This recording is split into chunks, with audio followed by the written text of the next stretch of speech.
Honestly, you might as well go away, you know?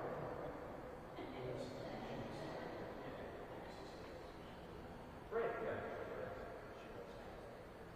Yeah. Yeah. Okay. All right. Yeah. Yeah, get an early spot, you know. Everyone just take it.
Yeah.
Like a real mic. Nicer than my mic. Oh my gosh, thank you so much. Yep, so there you go.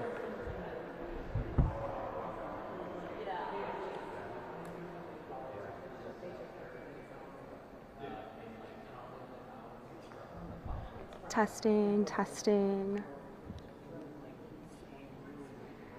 Testing, testing, testing.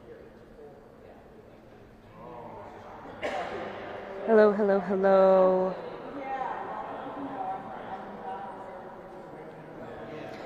Hello, hello, hello, hello.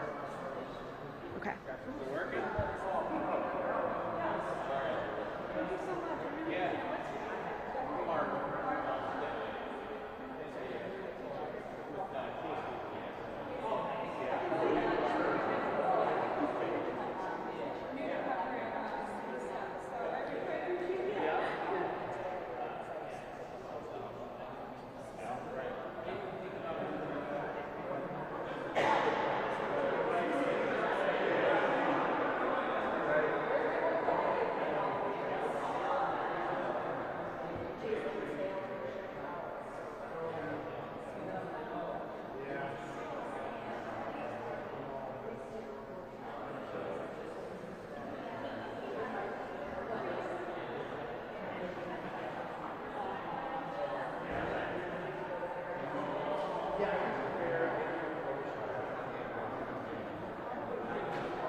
I'm Chelsea McFerrin, Chair of Minneapolis for the Mini.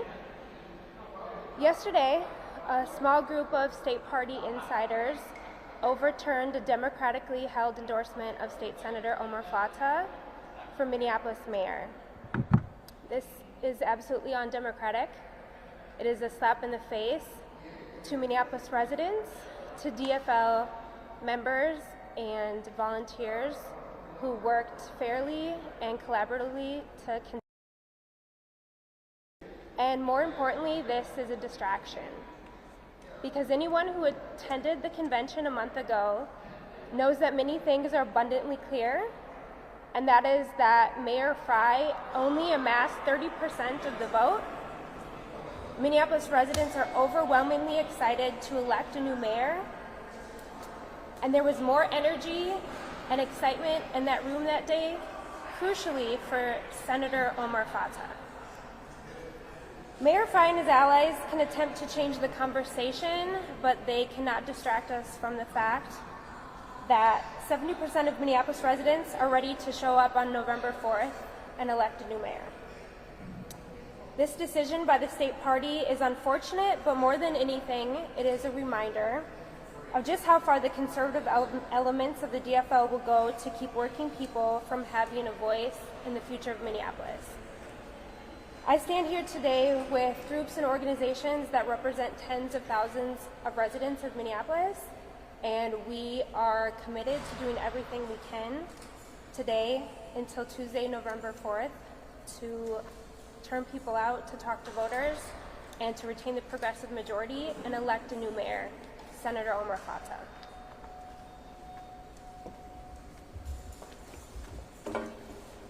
Hello, my name is Saeed Mohammed, and I'm a rideshare driver for 9 years, and rideshare driver organizer with SEIU, Local 26.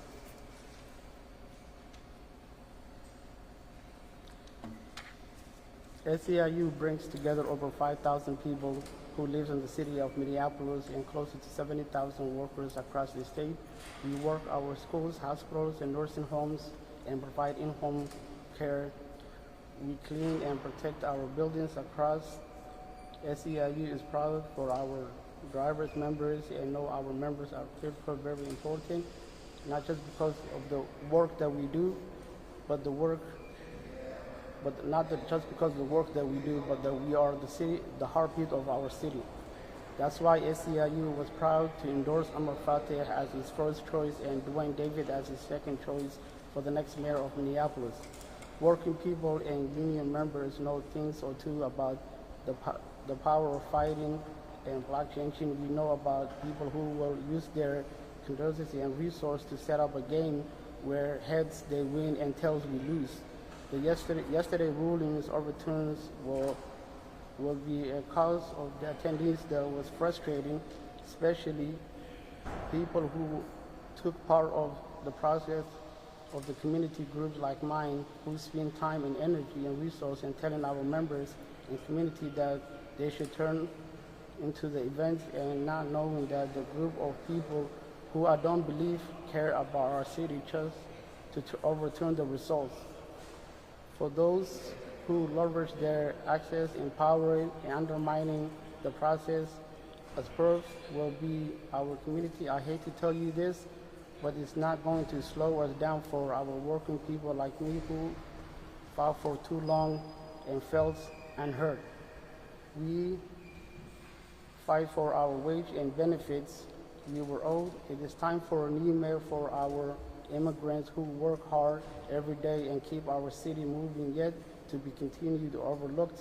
It is time for a new mayor. This ridiculous ruling brought by people who I don't believe care about our city and it will not change our desire to elect a new mayor one bit. I'm proud to be here with all of you today and support and to elect a new mayor and Omar Fateh. Thank you.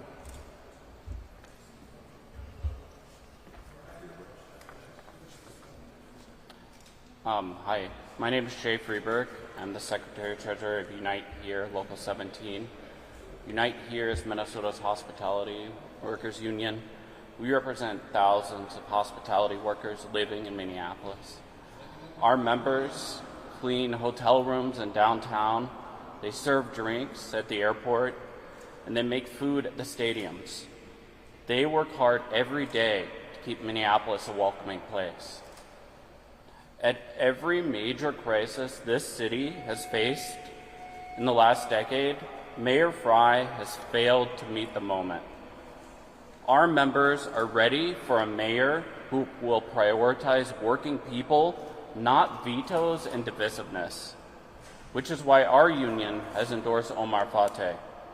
Omar Fateh is ready to fight for working families in Minneapolis, fight for things like a $20 an hour minimum wage by 2028, rent stabilization and tenant protections while incentivizing new construction, and he will stand up to Trump's attacks on our community. The facts are clear. Omar Fateh won the DFL endorsement for Minneapolis mayor because delegates who are renters, homeowners, young people, union members, people of color, a diverse coalition came and voted for change. Instead of respecting the democratic process, people who largely reside outside of Minneapolis voted in a closed to the public room to overturn an endorsement made by Minneapolis residents. Let's be clear, this was a political decision that ignores the will of the over 8,000 people who participated in the caucus and convention process. Our union understands what democracy is. We fight for it every day in the workplace and in the streets, and overturning this endorsement is not democracy. Jacob Fry barely had 30% of the vote July 19th. He is deeply unpopular, and no decision made by party insiders and influenced by wealthy donors will change that. We will not allow the undemocratic actions of a few to stop our movement for a better Minneapolis.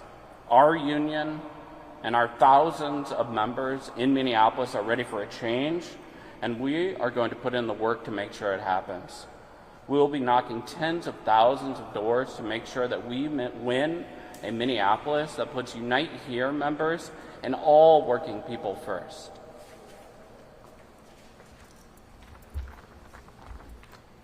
Hello, my name is Amanda Otero. I use she, her pronouns, and I'm the co-executive director at Take Action Minnesota. I was a delegate at the Minneapolis DFL convention on July 19th with about 50 of my fellow Take Action members. What stood out to me most about that day was our very practice of democracy. Throughout the day, delegates received clear and consistent updates and explanations about the agenda and process from convention chairs and party leadership. We decided together by voting on motions about how we wanted to proceed at every step of the way. In a time when our democracy is so violently under attack, I am furious that well-moneyed political insiders succeeded in overturning a democratic decision made by elected grassroots delegates in our city. We can't deliver on the promise of the anti-authoritarian agenda of the DFL if the party doesn't actually honor the leadership and labor of its volunteers and voters. I was there in the room when we voted overwhelmingly to endorse Fateh. It felt incredible, and the will of the people was clear. We want a city that works for all of us, and Fateh is the leader ready to deliver that. At Take Action Minnesota, we organize with members and voters who have been historically left out of our democracy and our politics. Young people, BIPOC folks, gig workers, renters, queer folks, parents. That's who decided our endorsement of Omar Fateh. That's who came to convention to help him win the DFL endorsement. And that's who is actively organizing their neighbors for a vision of our city that works for all of us. Our members are more determined than ever to win this fall because so much is at stake. We're clear that, regardless of this decision by the state party, 70% of delegates at the Minneapolis City Convention rejected Jacob Fry on the first ballot. Minneapolis is ready for new leadership. We'll be organizing our 15,000 Minneapolis members and voters who vote with us every cycle to make sure they have the information they need to go out and vote for a new mayor on November 4th. And we plan to win.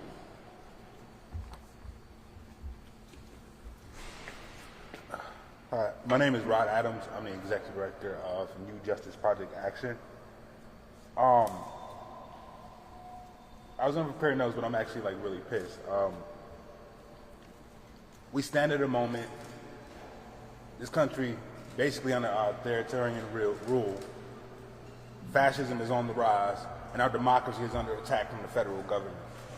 The fabric of our society in America is democracy. So at the convention, when organizations like ours, and organizations that stand behind me, and 8,000 residents of the city of Minneapolis work together to endorse a new mayor. And it seems for me that people who do not live in this city have more of a voice than the working class black folks, brown folks, and the people who count on this city's government to take care of them. All over the country, people are questioning, should I engage in democracy? One of the reasons it's under attack is people don't believe it works. And the reason people do not believe that democracy works is because of moments like this.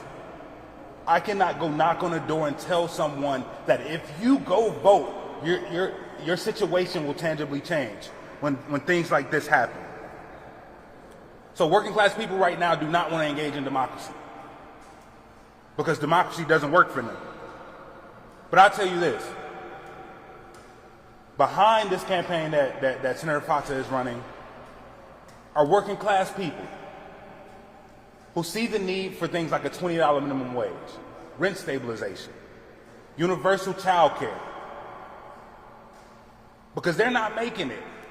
And for the past 8 years, you can line up 10 working class people and 10 big money donors and developers and ask each of the groups whose life has gotten better. And I guarantee you the 10 working class people on this side won't say their lives have gotten better. So over the course of the last couple of months, we have been engaging in North Minneapolis, talking to workers, renters, about what type of city that they want to live in. They want a city that pays a living wage. They want a city that makes sure that they can stay in their home by making sure that rents aren't rising. They want a city they can actually afford to live in. That's what the Fateh campaign is attempting to have happen in Minneapolis.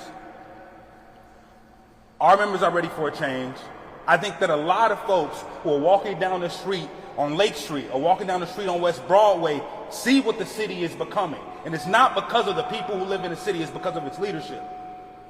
So I and the folks behind me and our members are going to be making sure that we're going to work tirelessly, that on November 4th of this year, that Omar Fateh is going to be the mayor of Minneapolis.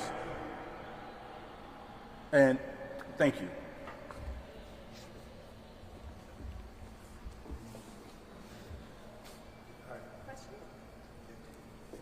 The state DFL deemed in the findings that the electronic voting system is highly flawed and produced inaccurate results. Do you dispute that finding from the state party? I think that's a better question. I think that's a better question for the DFL. I find it curious that they're deciding to maintain the park board endorsements and rescind the mayoral endorsements. And so it shows me that they don't actually question the entire process of the convention, but rather the portion of it that didn't go their way. And there's not a conversation of a remedy of conducting another convention or another endorsement, and I think that's because if we were to do that again, what would happen would be that Senator Omar Fateh would receive another endorsement for mayor. But isn't part of what the party found with the relation to this process was among the technical issues that Danny just mentioned is also that a candidate was erroneously dropped off after the first ballot, which subsequently led to inaccuracies later on. So does your statement still stand then with that in mind, that you think that this is you don't dispute their findings here? I want to say that I'm the chair of Minneapolis for the Mini. We endorsed Senator Omar Fateh to be our first candidate for mayor. We've also endorsed Dwayne Davis, and I cannot speak for Reverend Dwayne Davis or his campaign, but what I will say is that he honored the will of the voting body at the convention. And so even though it didn't necessarily go his way, Reverend Davis did not call that into question. And the results still stand that overwhelmingly, say he had been on the ballot, Senator Fateh and Reverend Dwayne amass a lot more support than Mayor Fry has. So can you kind of walk through it for us, how you think this process would have gone had all of these votes been counted as the DFL lays it out there? If Dwayne Davis is still there in the second round, where does it go from there? I don't want to get into those specifics, and I'm not a delegate. We have a couple folks here that were delegates that day. I don't know if anyone wants to chime in on that, but I would encourage you to ask the CBRC those questions. So here are the things that I experienced as a delegate that day. There was a call to redo the first vote, and the vast majority of delegates voted against doing that and proceeding, right? So if that's what the majority, the way that the caucus convention process works is largely the rules are decided by the body. And the body decided to move forward with the second vote. In that second vote, it was abundantly clear that Omar Fateh had won the endorsement. So I can't speak to the technical aspects. I know I was able to vote. I was able to use the electronic. Hundreds of other people were able to use the electronic voting system. And then the body decided to move forward with a vote after they were provided with the information. You guys are talking about, obviously, the endorsement process is a party enterprise, right? You're talking about how you're concerned that this is overturning the will of city residents who were there, but there is that election in November. Isn't that what matters more? And if you're confident in your candidate that he will prevail in the place where it matters the most, which is the ballot box? Yes. I would say that Senator Omar Fateh is able to energize voters in a way that Mayor Fry hasn't ever been able to do. And we saw that on the first ballot. We conducted polling that also showed that Mayor Fry has a ceiling with Minneapolis voters, and that's 30%. And he received 30% of the vote at convention. And with ranked choice voting, we can vote for Senator Omar Fateh, Reverend Dwayne Davis, and Jazz Hampton, and our reign of terror under Mayor Fry can be over. Can you guys talk about what impact this may have on elections going forward, 2026 and beyond? If you guys are having so much difficulty with the state DFL, does that decrease your cooperation with them going forward? And the kind of energy that's in this campaign, will that take it away in 2026? I don't want to speak for the DFL party or members. I'm not a representative of people who are involved in the DFL party. What I see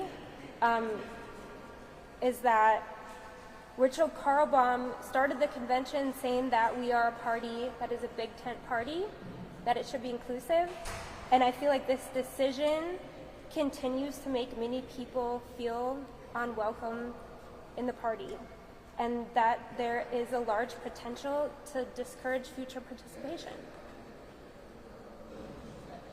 I guess my follow-up to the question you asked about ballot boxes, where it really counts here. You're disputing or you're challenging the process by which the party overturned this process, but if it is a state party process, doesn't the state party, by nature of this process, have the authority to investigate and look into this and make the decision that they make? I don't know if I'm being clear there. Just like to say that this is that you are participating in a party process. Yes, This has it is nothing a- to it do is with a- like voters going to the ballot. You're So- right. It is a political decision. Yes. Yes. But I'm saying that you're saying that they have that they wrongfully, and correct me if I'm mischaracterizing it, they wrongfully did what they did, but don't they have the authority to do that as the party when you're operating under a party structure? I guess I don't feel comfortable like answering. Yeah.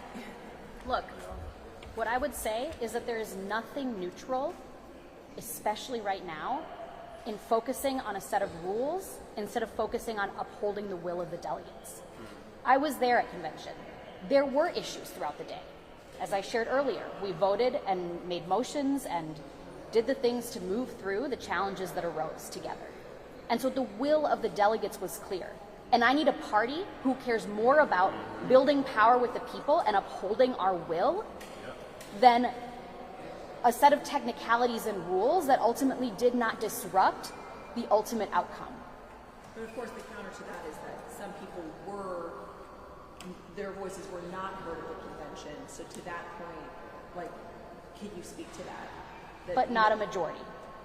So you're saying that regardless of if there were people, the technical errors that you just admitted to and mentioned, you're saying that your belief is that even if that didn't happen, I think it was Ward 5, correct me if I'm wrong, the people who, there were some credentialing errors, that even if all of that went smoothly, the outcome would still be the same, and that's why the party should have upheld the endorsement? Yes.